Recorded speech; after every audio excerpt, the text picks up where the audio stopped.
In Romans 14, Paul wrote, "Welcome those who are weak in the faith, but not for the purposes of quarreling over opinions. Some believe in eating anything, while the weak eat only vegetables." Now, just to be clear, in context, Paul is not talking about vegetarianism. He's referring to questions about whether it was okay to eat certain types of meat that were forbidden by Jewish law or that had been offered to idols in sacrifice. Paul's going to make it clear that it's fine to eat whatever kind of meat you want, but still, some people think it's bad. Paul tells us not to judge one another on these issues. He says, "Those who eat must not despise those who abstain, and those who abstain must not pass judgment on those who eat, for God has welcomed them. Who are you to pass judgment on servants of another? Let us therefore no longer pass judgment on one another, but resolve instead never to put a stumbling block or hindrance in the way of another." Sometimes when we talk about judging, it turns into a statement like, "I'm going to do whatever I'm going to do, and you can't judge me."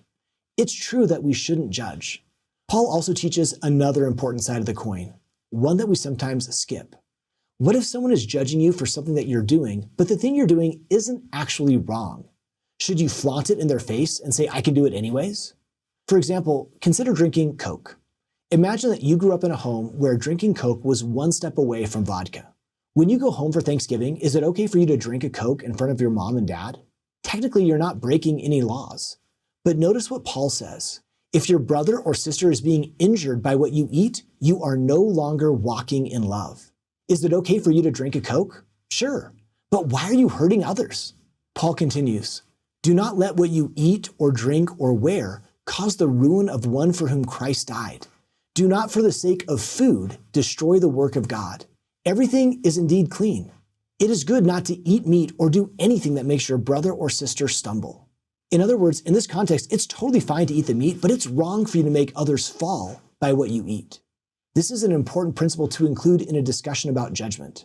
It's not just, "I can do whatever I want, don't judge me." It's also being aware of how our actions could affect others. Sometimes even if we can do something, we'll choose not to do it. Not because we're afraid of being judged, but because we love another person and we don't want to hurt them. The Holy Spirit can give us guidance on the specific situations that we face. To see more videos like this one, simply search Seeking Jesus.